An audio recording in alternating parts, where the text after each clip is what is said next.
My mother stole my boyfriend and gave him to my sister. So I walked away for good and built a life so big they could never reach me again. I'm Clara West, 32 years old, and I never imagined my life would turn out this way. As a successful software developer, I always dreamed of finding the perfect love story. Instead, I watched my mother convince my boyfriend to marry my sister in the ultimate betrayal. Years later, when they showed up at my reconciliation party, the looks on their faces when they met my husband were absolutely priceless. Sometimes life's biggest heartbreaks lead to the greatest blessings. Before I dive into this wild journey, let me know where you're watching from in the comments. Don't forget to like and subscribe if you want more stories about turning family betrayal into triumph. Growing up in suburban Boston, our family looked picture perfect from the outside. Our colonial-style home with its white picket fence and manicured lawn hid the dysfunction that brewed within. My mother, Margaret, ruled our household with an iron fist wrapped in a velvet glove. She was the type of woman who smiled sweetly at neighbors while critiquing everything about them once they left. My father, Richard, was her opposite, quiet, passive, and perpetually nodding along to keep the peace. Then there was my sister, Vanessa, 3 years older than me. She was everything my mother wanted in a daughter. Blonde, beautiful, and socially gifted Vanessa could charm anyone within minutes of meeting them. She was a cheerleader homecoming queen and the girl every boy wanted to date. I, on the other hand, was the family's black sheep. While Vanessa spent hours perfecting her makeup and social status, I buried myself in books and computer code. My bedroom walls were covered with academic awards rather than boy band posters. By age 14, I taught myself 3 programming languages and built my first rudimentary website. None of this impressed my mother. "Computers are for boys, Clara," she'd say, with a dismissive wave. "You'll never find a husband if you keep hiding behind those screens." Every achievement of mine was met with the same response. "That's nice, dear. But did you hear about Vanessa's new modeling opportunity?"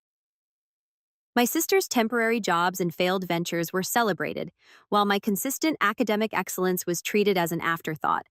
My father would occasionally sneak into my room after these exchanges, awkwardly patting my shoulder. "Your mother means well," he'd say. "She just worries about you." But his eyes told a different story. He knew the favoritism was wrong, but lacked the courage to confront it. The summer before my senior year of high school, I won a national coding competition that came with a college scholarship. When I excitedly shared the news at dinner, my mother's response was, "Well, I suppose that's one way to get to college since you won't be getting any athletic scholarships like Vanessa did." My father stared at his plate while Vanessa smirked. That night, I made a promise to myself. I would use that scholarship as my ticket out. I applied only to colleges at least 3 states away and celebrated privately when my acceptance letter from MIT arrived. My mother's only comment was concern about me moving so far from family. College became my salvation. For the first time, I was surrounded by people who valued my intelligence and passion for technology. I met my best friend Lauren during orientation week when we both reached for the same computer science textbook in the campus bookstore. "You can have it," she said. "I'll just copy your notes when you inevitably understand everything better than me anyway." Her honesty and humor were refreshing. Through Lauren, I began building the confidence my family had systematically dismantled. She couldn't understand why I dreaded going home during breaks. "Your family sounds like a bad reality TV show," she said after hearing stories about my mother and Vanessa. "You know that's not normal, right?" I did know intellectually, but emotionally, I still craved their approval. Each break, I returned home hoping things would be different. They never were. If anything, the contrast between my college life and home life made the dysfunction more apparent. By junior year, I'd limited my visits to major holidays. Each time I returned, I felt increasingly alien in my childhood home. My growing independence seemed to irritate my mother, who doubled down on criticism. "Meat is making you cold," she accused when I declined to play along with one of Vanessa's dramatic stories about a boyfriend who dumped her. "You used to be such a sweet girl." The truth was, I was finding my voice. For the first time, I started pushing back against my mother's comments politely but firmly. My father watched these exchanges with a mixture of concern and what I thought might be pride during winter break of my senior year. When my mother suggested I dress more like Vanessa for a neighborhood party, I calmly replied, "I'm comfortable with how I look, Mom." The shocked expression on her face was worth the silent treatment that followed. Little did I know this newfound strength would be tested in ways I couldn't imagine when I brought home the first man I truly loved. I met Ethan Carter during a tech conference in my senior year at MIT. He was presenting a startup's new app that helped connect small local businesses with consumers. His presentation was confident, but not arrogant technical, but accessible. When he fielded questions from the audience, he seemed genuinely interested in feedback rather than defending his ideas. I was impressed. After the presentation, I worked up the courage to approach him with some suggestions about his user interface. Instead of dismissing me, he pulled out his notebook and asked me to explain further. We ended up talking for over an hour, eventually moving to a nearby coffee shop when conference staff needed to close the room. He had warm brown eyes that crinkled at the corners when he smiled, and a habit of running his hand through his dark hair when he was thinking deeply about something. "Your perspective is exactly what this project needs," he said as we finished our third cup of coffee. "Would you be interested in meeting again to discuss this further?" That meeting turned into weekly coffee dates, which evolved into coding sessions at the campus library, which eventually became actual dates. Ethan was unlike anyone I'd ever met. He was brilliant, but humble, ambitious, but ethical. He listened when I spoke and valued my opinions. For the first time, I felt truly seen. Our relationship deepened over the next few months. We'd spend hours talking about everything from algorithmic efficiency to our favorite childhood cartoons. He shared his dreams of building technology that would genuinely improve people's lives, not just make money. I found myself opening up about my family dynamics, something I rarely discussed with anyone besides Lauren. "They sound challenging," he said carefully, after I described a particularly painful Christmas where my mother had compared my academic scholarship to Vanessa's beauty pageant win, declaring only one of those would last beyond youth. "Your intelligence and passion are incredible gifts," Clara Ethan continued. "Anyone who can't see that isn't seeing you clearly." By spring break, we were serious enough that I invited him to come home with me to meet my family. Part of me wanted to show off this amazing man who valued exactly what my family dismissed about me. Another part hoped that seeing me with someone like Ethan might finally make my mother recognize my worth. The visit started promisingly. My father seemed genuinely interested in Ethan's business, asking thoughtful questions about his startup's growth strategy. My mother was uncharacteristically warm, serving her special Sunday roast usually reserved for Vanessa's boyfriends. "You've done well for yourself, Ethan," my mother said, refilling his wine glass for the third time. "Stanford, Google, and now your own company at such a young age. Very impressive." I should have recognized the gleam in her eye. It wasn't approval of my choice. It was assessment of an asset. Vanessa arrived halfway through dinner, making what I now realized was a calculated late entrance. She'd been in the area and decided to drop by, though she lived 40 minutes away. She was between boyfriends at the time and had recently been laid off from her receptionist job at a local real estate office. My sister swept into the dining room in a form-fitting dress, hair, and makeup perfect despite her claims of just being in the neighborhood. She kissed everyone. Hello lingering slightly when she reached Ethan. I noticed her hand resting on his shoulder as she leaned in. "So you're the genius programmer Clara's been hiding from us," she said with a laugh that somehow made it sound like I'd been keeping secrets rather than simply living my life 3 states away. Throughout the remainder of dinner, Vanessa inserted herself into every conversation, strategically highlighting connections between herself and Ethan. They discovered they both enjoyed hiking, though Vanessa had gone exactly once for a photo shoot. They both loved sushi, though Vanessa typically complained about raw fish. They both enjoyed indie films, though Vanessa usually fell asleep during anything without explosions or romance. I watched Ethan carefully during these exchanges, relieved to see him responding politely, but returning his attention to me or my father after each of Vanessa's interruptions. When she asked about his business model, claiming a secret interest in tech entrepreneurship that was news to everyone at the table, he gave brief answers before turning to me. "Clara's actually been helping me refine the algorithm," he said, squeezing my hand under the table. "She spotted inefficiencies I'd missed entirely." My mother cleared her throat. "Well, isn't that nice? Vanessa has quite a head for business, too. You know, she nearly majored in marketing before deciding on communications. I changed because marketing seemed too limiting," Vanessa added quickly. "I wanted something broader." What she didn't mention was that she'd failed the introductory marketing course twice before switching majors. Despite these undercurrents, the weekend visit ended on a positive note. Ethan and I drove back to Cambridge, and he seemed genuinely impressed with my family. "Your mother really went all out with that dinner," he said. "And your sister is certainly energetic." I laughed nervously. "That's one way to put it. Your dad seems great too, though, quieter than I expected based on your stories. He's different when my mother's around," I explained, more subdued. Ethan nodded thoughtfully but didn't comment further. Over the next few weeks, our relationship deepened further. Late one night, as we lay looking at the stars from the roof of his apartment building, Ethan broached our future for the first time. Have you thought about what happens after graduation? He asked, his fingers intertwined with mine. Job hunting, I guess, I replied.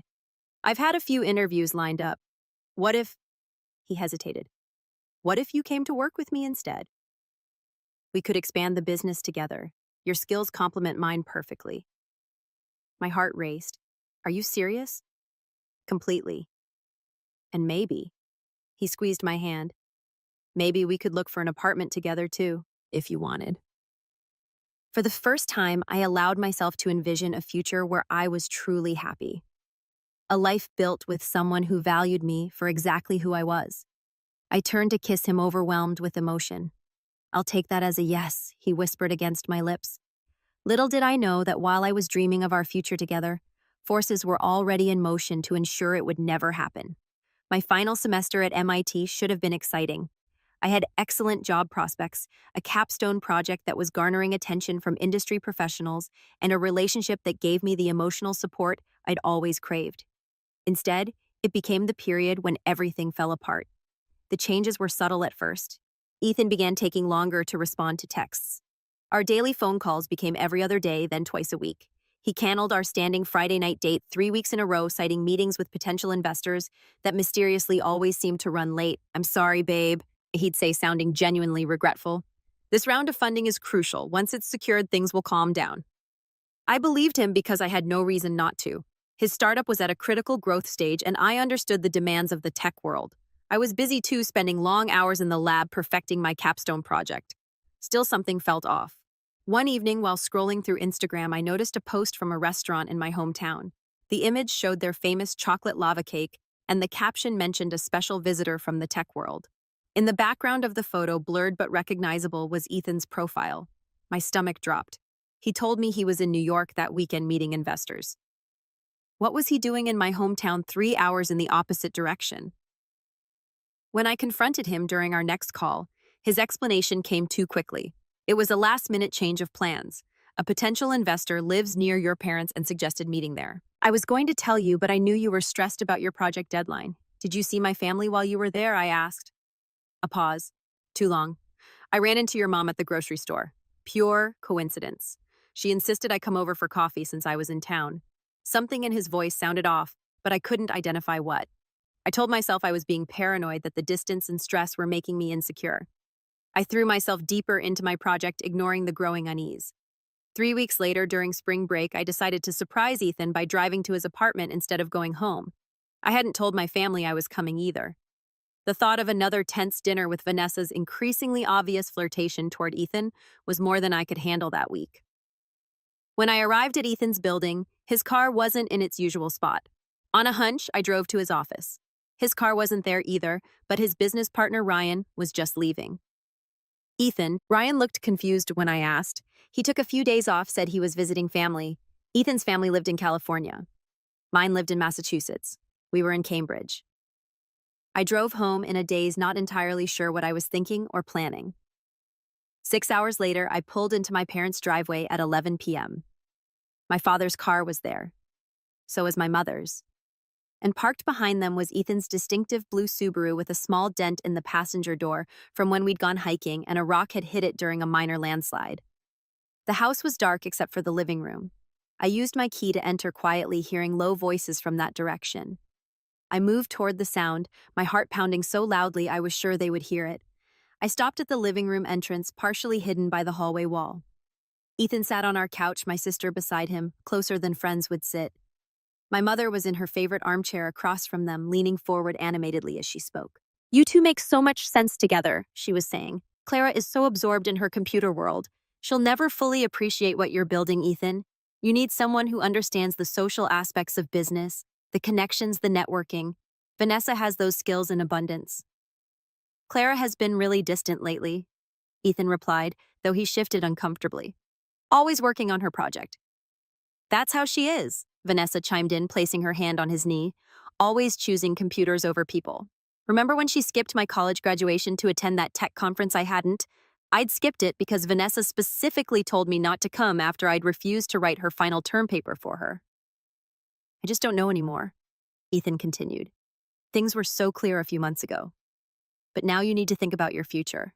my mother pressed. Vanessa can be the perfect partner for a man with your ambitions. The supportive wife who makes the right connections, hosts the right dinner parties. Can you honestly see Clara doing that? She'd probably wear jeans to a business function and talk about coding all night. I must have made a sound because suddenly all three heads turned in my direction. The look on Ethan's face, shock mingled with guilt, told me everything I needed to know. Clara, my mother, recovered first. What a surprise. We thought you were staying at school this week. I ignored her, focusing on Ethan. How long has this been going on? He stood up, moving away from Vanessa. It's not what it looks like, really, because it looks like you've been coming to my family home behind my back. It looks like you're sitting here with my mother and sister discussing our relationship and your doubts about me. What part am I misinterpreting? Sweetheart, my mother interjected, we're just having a conversation. Ethan has been kind enough to visit your father and me occasionally. Is that so wrong? And me ending up here during those visits is pure coincidence, Vanessa added with a smirk, one that disappeared when my mother shot her a warning look. When did these visits start? I asked Ethan directly. He couldn't meet my eyes. A couple months ago, your mom called me, said your dad was having health issues and wanted some company while your mom ran errands. It seemed harmless. My father had no health issues, and he was currently upstairs oblivious or deliberately absent from the scene. And then Ethan ran a hand through his hair, that familiar gesture now painful to watch. Then it became regular. Your mom would call, say they missed having young people around. I'd stop by when I was in the area. When you told me you were somewhere else, he didn't deny it. Clara. My mother stood approaching me like I was a wounded animal that might lash out. You're overreacting. Ethan has been confused about your relationship. That's natural when young people are planning their futures. I simply pointed out that perhaps you two want different things and suggested my sister as a convenient replacement. I finished for her. Don't be crude. My mother snapped, her gentle facade cracking. I merely observed that Vanessa might be more aligned with the type of life Ethan is building. You've made it abundantly clear that your computers come first. What successful man wants to be second place in his wife's life? The word wife hung in the air. Ethan and I had discussed moving in together, but marriage had been only an implied someday. I turned to Ethan. Do you agree with her assessment that I'm too focused on my career to be a good partner to you? He hesitated, and in that hesitation I had my answer. Clara, he finally said, you have to admit things have changed. You're always working on your project for graduation. I interrupted. It's temporary, and you've been equally busy with your startup. I never once doubted your commitment because of it. It's not just that, he continued weakly. Your family has helped me see that maybe we want different futures. My family, I repeated flatly. You mean my mother and the sister who's apparently been pursuing you behind my back? No one's been pursuing anyone, Vanessa protested, though her hand still rested possessively on the couch where Ethan had been sitting. I laughed, a hollow sound that startled even me. Mom, why would you do this? For a moment, my mother's mask slipped completely, revealing the calculating woman beneath. Let's be practical, Clara. Vanessa needs a successful husband more than you do. You'll always be able to support yourself with your computer job. Vanessa needs security, social standing. The brutal honesty stunned me into silence. Besides, she continued, apparently believing this logic would convince me. You are never going to be the right wife for someone like Ethan. He needs someone who understands the social requirements of being married to a successful man, someone who can entertain, who knows the right people, someone who puts family first. I think what your mother means, Ethan interjected. Apparently finding his voice is that we might want different things in life. No, I think my mother was perfectly clear, I replied, surprising myself with how steady my voice remained. She decided my sister deserves you more than I do. So she orchestrated this whole scenario, and you went along with it. I turned to leave, then paused. Where's Dad in all this? My mother's expression tightened. Your father doesn't involve himself in these matters, which meant he knew and did nothing again. I looked at Ethan one last time. We're done. Don't call me. Don't text me. Don't try to explain. Whatever we had is over. As I walked out, I heard my mother saying, she'll calm down eventually. Clara has always been dramatic about these things. I got in my car and drove until I couldn't see through my tears anymore. Pulling over at a highway rest stop, I called the only person I could trust. Lauren, I need help. Everything's falling apart. The next few weeks passed in a blur. I couldn't eat, couldn't sleep, and definitely couldn't focus on completing my final semester. After spending 4 years working toward my degree, I made the painful decision to withdraw with just 2 months remaining. My academic advisor was shocked. "This isn't like you, Clara," she said during our meeting. "Whatever is happening, we can work around it. Extensions, incomplete grades that you can finish during the summer." But the thought of remaining in Cambridge, where every coffee shop and library corner held memories of Ethan, was unbearable. More importantly, I couldn't bear the thought of graduation with no one in the audience truly cheering for me. The facade had been completely shattered. Lauren offered me her couch until I figured out my next steps. Her tiny apartment became my refuge as I cycled through grief, rage, and paralyzing self-doubt. Some days I couldn't get out of bed replaying my mother's words in my head. "Vanessa needs a successful husband more than you do." Had my entire family relationship been a competition I wasn't even aware I was participating in? "Your mother is genuinely the most toxic person I've ever heard of," Lauren declared one evening as we split a pint of ice cream. "And I once had a roommate who stole my identity and opened 3 credit cards." Despite her attempts at humor, I could see Lauren's growing concern. After I spent a week barely leaving the couch, she gently suggested therapy. "Just a few sessions," she urged. "My cousin went after her divorce and said it changed her life. Mostly to appease her, I agreed." The therapist, Dr. Linden, was a woman in her 50s with kind eyes and a direct manner that cut through my foggy mental state. "What your family did was a profound betrayal," she told me in our first session. "Your feelings are completely valid, but you have choices now about what role they play in your future." Over the next few months, those weekly sessions became anchors. Dr. Linden helped me see patterns in my family dynamics that went far beyond this final betrayal. More importantly, she helped me understand that I didn't have to continue participating in them. "Your mother's behavior suggests deeply rooted insecurities that she's projecting onto both you and your sister," Dr. Linden explained. "But her issues don't have to become your issues." By August, I had made a decision. I applied to complete my degree at the University of Washington in Seattle, as far from both Boston and California as I could reasonably get. With my MIT transcript and glowing recommendations from professors, I was accepted with a scholarship that would cover my final semester. Saying goodbye to Lauren was difficult. She had been my rock during the darkest period of my life. "You better video call me every week," she said fiercely as we hugged at the airport. "And I'm coming to your graduation with an embarrassingly large sign and air horns." Seattle felt like breathing fresh air after being underwater. The city's blend of technology and natural beauty suited me perfectly. I found a tiny studio apartment near campus and decorated it with absolutely nothing that reminded me of my past life. No family photos, no mementos from MIT, no traces of Ethan. My phone remained largely silent. Ethan had tried calling and texting for the first few weeks after our confrontation, his messages evolving from defensive. "You didn't give me a chance to explain," to apologetic. I made a terrible mistake to pathetically nostalgic. "Remember when we watched the meteor shower on my roof?" I never responded, eventually blocking his number. My parents' communications followed a predictable pattern. My mother acted as if nothing had happened, sending chatty texts about neighborhood gossip and Vanessa's latest adventures. My father sent occasional brief messages, usually devoid of any real content. "Hope you're doing well." Neither acknowledged the betrayal directly. I responded minimally to my father and not at all to my mother. Through social media, which I rarely checked anymore, I learned that Ethan and Vanessa were officially dating. 2 months later, they were engaged. The announcement featured a photo of them with my beaming mother between them. My father stood slightly apart, his smile not reaching his eyes. I deactivated all my accounts that day. With my social media gone and my old connections fading, I poured everything into rebuilding my life. I completed my degree with honors attended by Lauren and her family, but no one from my own. After graduation, I accepted an entry-level position at a mid-sized tech company in downtown Seattle. The salary was modest, but the role offered valuable experience and, most importantly, a foot in the door of the Seattle tech scene. Slowly, I built a new friend circle. There was Kim from the rock climbing gym who dragged me out for weekend hikes, insisting physical activity was essential for mental health. Aaron and David, a couple from my apartment building, adopted me into their friend group after discovering my pitiful empty refrigerator when they brought over misdelivered mail. And there was Lena from work, whose quiet competence and dry humor made our long coding sessions enjoyable rather than merely tolerable. These new friends knew nothing of my family drama. To them, I was simply Clara from the East Coast who didn't talk much about home.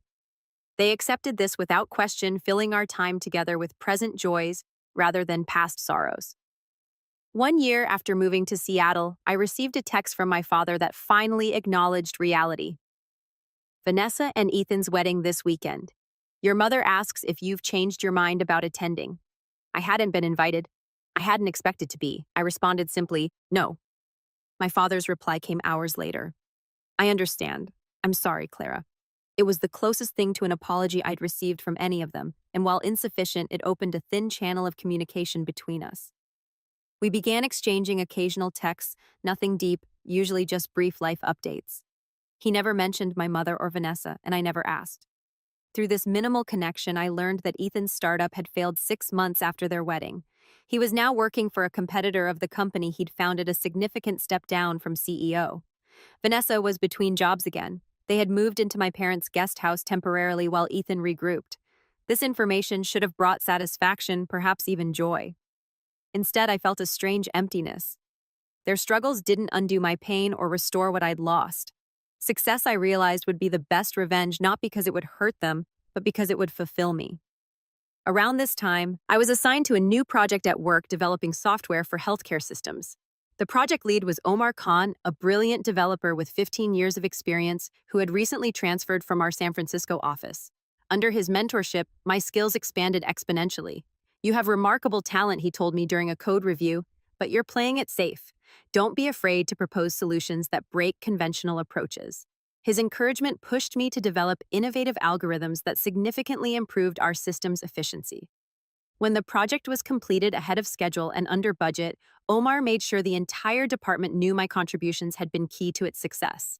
That project led to my first promotion, then to larger responsibilities and leadership roles. By my third year in Seattle, I had established a reputation as someone who solved problems others couldn't. My career was flourishing in ways I couldn't have imagined during those dark days on Lauren's couch. Yet despite professional success and a supportive friend circle, I kept potential romantic partners at arm's length. The betrayal had left scars that made trusting difficult. Several promising relationships ended when I couldn't bring myself to be fully vulnerable.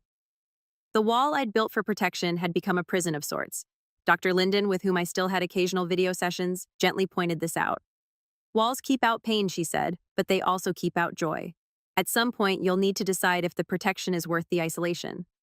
I wasn't sure it wasn't, but life has a way of making decisions for us when we hesitate too long to make them ourselves. The Nexus project was my company's most ambitious undertaking to date, a comprehensive system designed to integrate patient data across healthcare providers while maintaining strict privacy protocols. The complexity required assembling an elite team drawn from multiple departments. As one of the lead developers, I attended the kickoff meeting with both excitement and trepidation. Our department head opened the session. Before we begin, I'd like to introduce Daniel Zhang, who's joining us from our Toronto office. Daniel will be the technical architect for Nexus, bringing his expertise in secure systems design and implementation. Daniel entered the conference room, and my first impression was of quiet competence. Around my age, maybe a year or two older, with thoughtful eyes behind simple glasses, and a presence that commanded attention without demanding it. When he spoke explaining his vision for the project architecture, his passion for the work was evident in every carefully chosen word. During the breakout sessions that followed, Daniel and I were assigned to map the data flow framework. As we worked, I found myself repeatedly impressed by his approach to problem solving, methodical, yet creative, with an eye for elegant solutions. That's an interesting way to handle the authentication sequence, I commented as he sketched a diagram. I wouldn't have considered decoupling those components. He smiled slightly. Sometimes the best solutions come from questioning assumptions about what belongs together. Something in his tone suggested he might be talking about more than just code. Over the following weeks, Daniel and I developed a productive professional rhythm. We challenged each other's ideas respectfully, building on our different strengths to create something better than either of us could have designed alone. I found myself looking forward to our working sessions, extending them with questions that could have waited until the next day. One evening, as we were the last two people in the office, Daniel leaned back in his chair and asked, "Want to continue this discussion over dinner? There's a great Vietnamese place around the corner." The invitation was casual, clearly professional, yet I hesitated. This boundary between work colleague and potential friend was one I rarely crossed. Noticing my hesitation, he added, "No pressure. I just thought food might help us solve this permissions hierarchy issue." I surprised myself by agreeing. That dinner became the first of many. Our conversations expanded beyond work to books, hiking trails, the challenges of urban gardening, his passion, and rock climbing mine. Daniel spoke of his family, Chinese immigrants who had settled in Vancouver, his father's small accounting practice, his mother's community college teaching career, his younger sister's medical studies. His stories were filled with warmth and respect so different from the dynamics I'd grown up with. I shared carefully edited versions of my own background mentioning MIT, but not my incomplete final semester, describing Boston, but not my family. Daniel never pushed for details I wasn't offering. Yet, his attentive listening created a space where I gradually wanted to share more. 3 months into the project, Daniel suggested a Saturday hike to celebrate completing a particularly challenging module. The trail he chose offered spectacular views of Mount Rainier. And as we reached the summit viewpoint, something shifted in our interaction. Away from keyboards and conference rooms surrounded by towering trees and mountain vistas, we were simply two people enjoying each other's company. During our descent, Daniel mentioned a documentary film festival happening the following weekend. Would you be interested in going? Not as colleagues, he clarified, but as a date. The word date triggered an immediate internal panic. I'd successfully avoided anything beyond casual coffee meetups since moving to Seattle. The prospect of opening myself to potential hurt again was terrifying. I need to think about it, I replied honestly. Daniel nodded. Take all the time you need. The offer stands. That evening, I called Lauren for the first time in weeks. He asked you out and you said you'd think about it, she exclaimed. Clara, this is progress. 6 months ago, you would have invented an imaginary pet emergency to avoid answering. But what if it goes wrong? I asked. What if he's not who he seems to be? What if he is exactly who he seems to be? She countered. Look, I get it. Ethan and your family did a number on you, but from everything you've told me, Daniel seems genuinely decent, and you clearly like him enough to be scared of liking him. She was right. After wrestling with my fears for another day, I texted Daniel to accept his invitation. Our first official date revealed another layer of Daniel that deepened my attraction. His intelligence I already knew, but outside of work, his playful sense of humor emerged. He asked thoughtful questions and remembered small details from our previous conversations. Most importantly, he seemed completely comfortable with himself, lacking the insecurity that often drives people to impress others. As weeks became months, our relationship deepened. Daniel's patience allowed me to set the pace, never rushing intimacy or declarations of feeling. When I finally told him I was falling in love with him 8 months after our first date, his response was both joyful and reassuring. I've been in love with you since our third project meeting, he admitted. When you demolished my security protocol design and then immediately built it back up better than before, I knew then you were someone special. Still, I kept my deepest wounds hidden. Daniel knew I was estranged from my family, but not why. That changed after a year together when he invited me to Vancouver to meet his parents during Lunar New Year celebrations. The Hayes family welcomed me with genuine warmth. Watching their interactions, the teasing affection, the arguments that resolved with laughter, the unquestioned support brought both joy and an ache of comparison I couldn't suppress. After we returned to Seattle, Daniel found me crying in our hotel room. What's wrong? He asked, immediately concerned. Did my family overwhelm you? My mother can be intense. I know, no, your family is wonderful. I managed through tears. It's just they made me see what I never had. That night, I finally shared the full story. MIT. Ethan. My mother's manipulation. My sister's betrayal. My father's complicity. The shattered life I'd fled, and the new one I'd built from the pieces. Daniel listened without interruption, his expression shifting from shock to anger to deep compassion. When I finished, he took my hands in his. Thank you for trusting me with this. I understand now why trust is so difficult for you. He paused, choosing his words carefully. What they did was unforgivable, but I need you to know something. Not everyone will betray you. I won't betray you. You can't promise that, I whispered. I can promise to try every day to be worthy of your trust, he replied. And I can promise that if we ever have conflicts or doubts, I'll bring them directly to you, not to anyone else. His response wasn't a blanket reassurance that my fears were unfounded. Instead, it acknowledged the reality of my experience while offering a different path forward. That honesty meant more than 1,000 promises never to hurt me could have. Our relationship deepened after that night. With my history no longer a shadow between us, I could fully embrace the possibility of a future together. Daniel became not just my partner, but my closest friend, challenging me when I needed challenging and supporting me when I needed support. 2 years into our relationship, during a weekend trip to the San Juan Islands, Daniel proposed.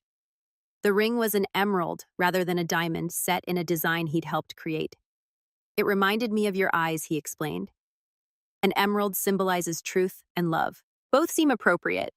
Though I'd known this moment might come, I found myself hesitating. Are you sure my family baggage is considerable? Daniel smiled. I'm not marrying your family. I'm asking to marry you, Clara West, with all your brilliance and strength and carefully protected heart. Will you build a life with me? Yes. I said the word carrying all the certainty I'd never thought I'd feel again. Yes, I will. We planned a small wedding with just our closest friends. I didn't invite my family, though. I sent my father a brief text letting him know I was getting married. His response was typical. Congratulations. I hope you'll be very happy. No mention of attending. No questions about Daniel. I hadn't expected otherwise. Our wedding day was perfect in its simplicity. Lauren served as my maid of honor, flying in from Boston with her new fiancé. Daniel's sister Sophie was a bridesmaid, and his college roommate Caleb stood as best man. We exchanged vows in a garden overlooking Puget Sound, surrounded by 40 people who truly cared about us. Today I choose you, Daniel said in his vows, and I'll choose you again tomorrow and every day after that. My own vows acknowledge the journey. You taught me that trust isn't naive. It's the bravest choice we can make. I trust you with my heart, my future, and all the dreams we'll build together. After the wedding, life expanded in unexpected ways. Daniel and I combined our technical expertise to launch a healthcare data security startup. The timing was perfect. Increased regulations around patient data privacy created an immediate market for our solutions. Within 18 months, we'd grown from just the two of us working evenings and weekends to a company of 20 employees with significant venture funding. Success brought visibility I hadn't anticipated. Our company was featured in tech publications and local business journals. I gave interviews about data security and presented at conferences. Though I used my married name professionally, Clara Hayes, it was only a matter of time before my past and present collided. That collision came in the form of a LinkedIn message from Ethan. Congratulations on your success. You always were the brilliant one. We'd love to catch up sometime. I showed the message to Daniel, who raised an eyebrow. What do you want to do? Nothing, I replied. He's not part of my life anymore. I deleted the message without responding, but it triggered thoughts about my family that I'd managed to suppress for years. Through occasional texts with my father, I knew that Ethan and Vanessa's marriage was struggling. His career had never recovered from his startup's failure, and Vanessa had grown resentful of their financial dependence on my parents. My mother apparently still controlled the family narrative, positioning me as the ungrateful daughter who had abandoned them. Then came news that changed everything. My father had been diagnosed with pancreatic cancer. His text was characteristically understated. Doctor says 6 to 12 months. Would like to see you before then. After years of maintaining emotional distance, I found myself at a crossroads. The hurt remained, but so did earlier memories of my father teaching me to ride a bike, sneaking me extra dessert when my mother wasn't looking, quietly encouraging my academic interests even when he didn't understand them. I think I need to go, I told Daniel that evening. Then we'll go, he replied simply. Together. The decision to reconnect with my family opened the door to a confrontation years in the making. A confrontation that would finally bring everything full circle in ways I never could have anticipated. After careful consideration, Daniel and I decided that rather than visiting my family home where my mother would control the environment, we would invite them to Seattle. The distance would give me emotional space and the home field advantage I needed for such a loaded reunion. We'll host them at our place, Daniel suggested. That way you can set the terms of engagement. Our place was a waterfront property on Mercer Island, purchased after our company's second round of funding. The modern glass and cedar home with its expansive views of Lake Washington reflected our success in a way that words couldn't convey. I wasn't above wanting my family to see what I'd built without them. I called my father directly to extend the invitation. His voice, thinner than I remembered, brightened when I suggested the visit. We could come next month, he said. Your mother and I. And would it be all right if Vanessa and Ethan came too? They're living with us now, and your mother doesn't want to leave Vanessa alone while we're gone. The request sent ice through my veins.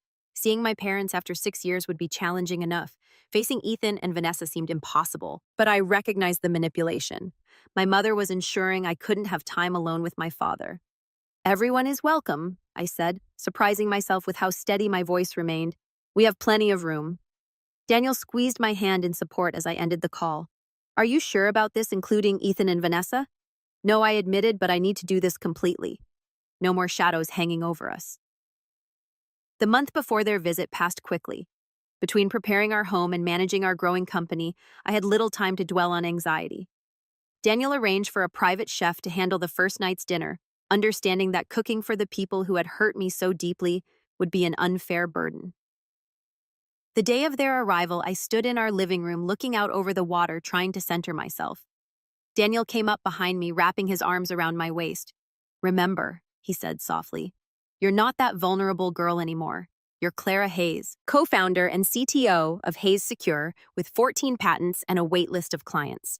More importantly, you're a woman who rebuilt her life from scratch. Nothing they say or do can take that away."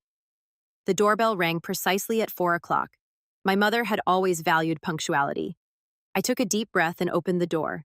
My father stood closest, dramatically thinner than I remembered, his skin bearing the yellowish tint characteristic of his disease. Despite his obvious illness, his eyes lit up at the sight of me. "Clara," he said, his voice catching. Without thinking, I stepped forward to embrace him, his body feeling fragile beneath my arms. My mother stood just behind him, barely aged from my memory. Her critical eyes took me in, then shifted to assess our home visible through the open door. "You look well," she said, her tone suggesting surprise at this fact. "Thank you for having us." Vanessa and Ethan hung back awkwardly. My sister had gained weight, her once model's figure now softer, her carefully maintained blonde hair showing dark roots. Beside her, Ethan looked almost exactly as I remembered, though a new tension lined his face and his once confident posture had diminished. "Please come in," I said, stepping back to allow them entry. "Daniel is looking forward to meeting you all." As they entered our home, I watched their expressions. My mother's practiced neutrality couldn't fully mask her shock at the obvious luxury. Vanessa's eyes widened, darting from the vaulted ceilings to the designer furniture to the floor to ceiling windows showcasing the lake view. Ethan seemed to physically shrink as he took in the success I'd achieved without him. Daniel appeared from his office, the consummate host. Tall, distinguished in casual linen pants and a light blue button-down that complemented his warm complexion, he radiated confidence without arrogance. "Welcome to Seattle," he greeted them, shaking hands with my father, then my mother. When he reached Ethan, there was a brief, charged moment as the two men assessed each other. Daniel's smile never wavered, but I saw Ethan recognize something in my husband's eyes, knowledge of exactly who Ethan was and what he had done. "We've prepared the guest rooms upstairs," Daniel continued smoothly. "Why don't you all get settled before dinner? Clara can show you the way." As I led my family upstairs, my mother fell into step beside me. "This is quite a home," she remarked. "Your husband must be very successful." "We both are, Mother," I replied evenly. "I co-founded our company with Daniel. We're equal partners in every sense." She absorbed this information with a tight smile. "How progressive." I showed them to their rooms. My parents in the main guest suite, Vanessa and Ethan in the smaller room across the hall.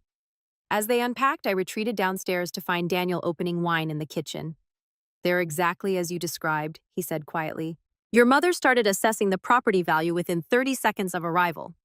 I laughed despite my tension. "Just wait until dinner. She'll be counting the silver." The private chef Daniel had arranged prepared an exquisite meal. As we gathered around our dining table, the conversation remained superficial. Seattle weather, their flight, my father's treatment options. Daniel expertly filled awkward silences with questions about Boston and observations about the differences between Canadian and American healthcare systems. It was during dessert that my mother finally broached the subject of our company. So she said, setting down her fork with precision, "Clara mentioned you run a business together. What exactly do you do?" Daniel glanced at me silently, offering the chance to answer. I took it. "We founded Hayes Secure 4 years ago," I explained. "We specialize in healthcare data security systems. Our software protects patient information while allowing authorized access across different healthcare providers." Hayes Secure, my mother repeated. "You took Daniel's name for the company. It tested better with focus groups." I replied smoothly, though the real reason was simpler. I'd wanted nothing of my past associated with my future. "They're being modest," my father interjected. "I looked up their company before we came. They were featured in Forbes last year. Healthcare Security Revolution, the article called it." My mother's eyebrows rose fractionally. "How impressive." Ethan cleared his throat. "What's your market valuation now?" "Last funding round," Daniel answered casually. "Our last valuation was just over $300 million. We're not looking for additional investment currently. We're cash flow positive and growing sustainably." The figure hung in the air. $300 million. Ethan's failed startup had peaked at a $4 million valuation before collapsing. $300 million, Vanessa repeated, looking at Ethan with an expression I couldn't quite read. That's wow. Enough about business, my mother interjected briskly. Clara, will you and Daniel be starting a family soon? You're not getting any younger, Mom, Vanessa protested weakly. It's a reasonable question, my mother defended. They have this enormous house. Seems a shame not to fill it with children. We're focused on our company right now, Daniel answered diplomatically. But we haven't ruled out children in the future. My mother turned to me. You always said you wanted children, Clara. Remember those dolls you used to line up in your room? You had names for all of them. I had no such memory. Vanessa had been the one obsessed with dolls. This subtle rewriting of history was so typical of my mother that I almost laughed. If Clara and I decide to have children, Daniel said, his voice gentle but firm, it will be on our timeline, not anyone else's. My mother's smile tightened, honest to being challenged so politely, yet definitively. As the evening progressed, the dynamics became increasingly clear. My mother attempted to reassert control through passive-aggressive comments and selective memories. My father observed quietly occasionally, catching my eye with what seemed like apology. Vanessa fluctuated between feigned interest in our lives and thinly veiled envy, and Ethan grew progressively more uncomfortable drinking too much wine and barely contributing to the conversation. By the time we moved to the living room for after-tea drinks, the facade of a pleasant family reunion had worn dangerously thin. How are things in Boston? I asked, deliberately vague. A weighted silence followed. My father stared into his whiskey. My mother smoothed an invisible wrinkle from her skirt. We're between opportunities at the moment, Vanessa finally answered. Ethan's exploring several promising positions. I see, I replied. And you're living with Mom and Dad while you explore. Temporarily, Ethan said quickly. My non-compete clause from Growth Tech just expired, so I can finally look at other startups in the same space. It's been 3 years, Vanessa added an edge to her voice. A very long temporary arrangement. We're happy to help family through difficult transitions, my mother said pointedly. That's what families do. They support each other through challenges. The implication hung heavily in the air that I had abandoned my family responsibilities by cutting contact.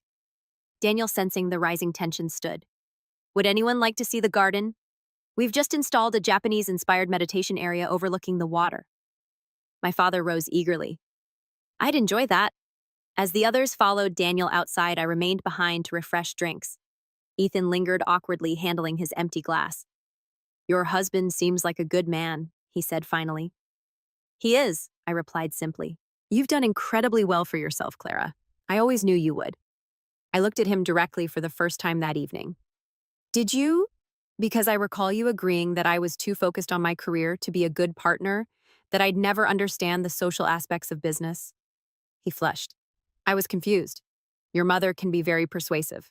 Yes, she can be, but we all make our own choices, Ethan. He set down his glass. I made the wrong one. Surely you know that by now. Before I could respond, my father appeared in the doorway. Clara, could I speak with you privately for a moment? Ethan nodded awkwardly and slipped past my father toward the garden. My father took a seat on the couch, his movement slow and deliberate. Your home is beautiful, he said. But more importantly, you seem happy. I am, I confirmed. I owe you an apology. He continued, his voice slow. Many apologies, actually. I failed you, Clara. I knew what your mother and Vanessa were doing with Ethan, and I did nothing to stop it. The directness of his admission startled me. Why not? He sighed heavily. Cowardice, mainly. I've spent 40 years taking the path of least resistance with your mother. It was easier to let her have her way than to fight battles I didn't think I could win. He looked up, his eyes damp. But that's no excuse for letting her hurt you, for hurting you myself through inaction. His sincere regret pierced the armor I'd built around my heart. I needed you to stand up for me, Dad. I know, and I'll regret until my dying day that I didn't. He reached for my hand. I don't expect forgiveness, Clara. I just wanted you to know that I see clearly now what happened, and I'm deeply sorry for my part in it. From the garden, raised voices drew our attention. Through the windows, I could see my mother and Vanessa in what appeared to be a heated discussion, with Daniel standing calmly between them. We should join them, my father suggested. Your mother becomes unpredictable when challenged. In the garden, the scene became clear as we approached. My mother was berating Daniel about something while Vanessa stood nearby, arms crossed defensively. Absolutely inappropriate to suggest such a thing. My mother was saying, "Our financial arrangements are private family matters." Daniel noticed our approach and turned.